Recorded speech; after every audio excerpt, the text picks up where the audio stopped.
उत्तर प्रदेश में बाढ़ ने भारी तबाही मचा दी है।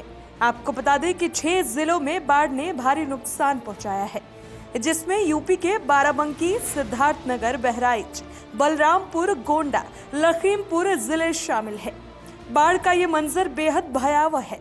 यूपी के 18 जिलों में 1500 गांव की 25 लाख की आबादी प्रभावित है। बाराबंकी का तिलवारी गांव, यहाँ गांव तक जाने के लिए सिर्फ नाव का ही सहारा है। गांव वाले बताते हैं कि ये गांव घाघरा से सिर्फ 200 मीटर की दूरी पर है। हर बार बाढ़ आती है, लेकिन इस बार बाढ़ ने तोड़ कर रख दिया है। किसानों की फसल, चाहे धान हो या फिर गन्ना, सब पानी में बर्बाद हो चुका है। जबकि बच्चों का पेट भरने के लिए भी बड़े जतन करने पड़ रहे हैं। घुटनों तक पानी में खड़े गांव के बुजुर्ग रामफल बताते हैं कि गांव में पहली बार इतना पानी आया है। इससे पहले कहीं न कहीं थोड़ी बहुत जमीन रहती थी जिस पर खाना बन सकता था। अब की बार वो नसीब नहीं हुई है। कल से भूखे पेट हैं। गांव वालों से कहता हूं कि चलो पड़ोस के गांव चले, क्योंकि अभी भी पानी कम होने का कोई उपाय नहीं दिख रहा है, लेकिन कोई सुनता ही नहीं है। यहाँ सरकारी सहायता भी नहीं आई है। यूपी में बाढ़ से बलरामपुर के हालात ही सबसे ज्यादा बिगड़ते हुए हैं। यहाँ बीते 3 से 4 दिन में बाढ़ में 8 लोग बह गए हैं, जिनमें से प्रशासन सिर्फ 4 के ही शव बरामद कर पाई है। अभी 4 लोग लापता हैं। बलरामपुर में एसडीआरएफ और एनडीआरएफ बाढ़ पीड़ितों को सुरक्षित जगह पहुंचाने में लगी हुई है। बलरामपुर के उतरौला तहसील के लगभग 500 गांव में 5 लाख की आबादी प्रभावित है। लगभग 70 से ज्यादा गांव टापू बन चुके हैं। बलरामपुर शहर तक पानी पहुंच गया है। दरअसल राप्ती नदी में उफान आने से और तटबंध टूट जाने से लगभग 9 साल बाद बलरामपुर में ऐसी बाढ़ देखने को मिली है। हालात इतने बदतर हैं कि बलरामपुर में बाढ़ग्रस्त गांव अब रुकने लायक नहीं है। पेरा गांव से निकलकर परिवार के साथ आए राकेश प्रशासन द्वारा बनाए गए राहत शिविर में पहुंचे हैं।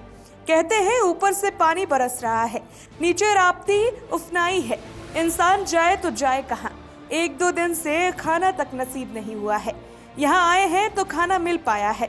उनके गांव के ही कैलाश बताते हैं कि जिनके यहाँ पक्का घर है, वो अपनी छत पर मड़ई वगैरह डाल कर रह रहे हैं, वहीं खाना पीना बना रहे हैं।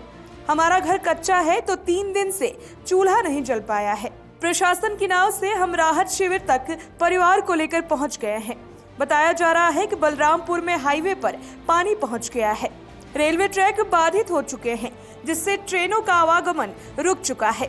राप्ती नदी जहां बलरामपुर में उफान पर है, तो वहीं सिद्धार्थनगर में भी तबाही मची हुई है। यहाँ एक दिन पहले रिक्शे पर सवार 4 लोगों का परिवार बाढ़ के पानी में बह गया था। फिलहाल अभी तक इनकी खोज नहीं हो पाई है। सिद्धार्थनगर में बाढ़ से 129 गांव प्रभावित बताए जा रहे हैं। लगभग 3 लाख से ज्यादा की आबादी प्रभावित हुई है। यहाँ इटावा की ओर से नेपाल जाने का संपर्क टूट गया है। नदी के तेज बहाव से खौफ का माहौल बना हुआ है। इस मार्ग पर आवागमन रात से ही बंद कर दिया गया है। इटावा चौराहा और बढ़नी की ओर से आ रहे वाहनों का संचालन बंद कर दिया गया है। बाढ़ के भयावह हालात को देखते हुए जिले में सीएम योगी का दौरा भी प्रभावित बताया जा रहा है। बहरहाल डुमरियागंज तहसील के किसान बाढ़ के साथ साथ प्रशासनिक रवैये से भी हैरान परेशान हैं। उसका गांव के निहाल सिंह बताते हैं कि जब धान में पानी की जरूरत थी तब पानी नहीं मिला। अब धूप की जरूरत है तो पानी ही पानी है। अब तो हमारी फसल डूब चुकी है, घर डूबा पड़ा है, गांव से आने जाने में दिक्कत है। नाव अब गांव के बाहर भी नहीं निकल सकते हैं। जीव जंतुओं का खतरा भी अलग है। अब बस यही चाहते हैं कि प्रशासन आकर कुछ मदद करे। गोंडा में कर्नलगंज तहसील में घाघरा नदी ने तबाही मचाई हुई है।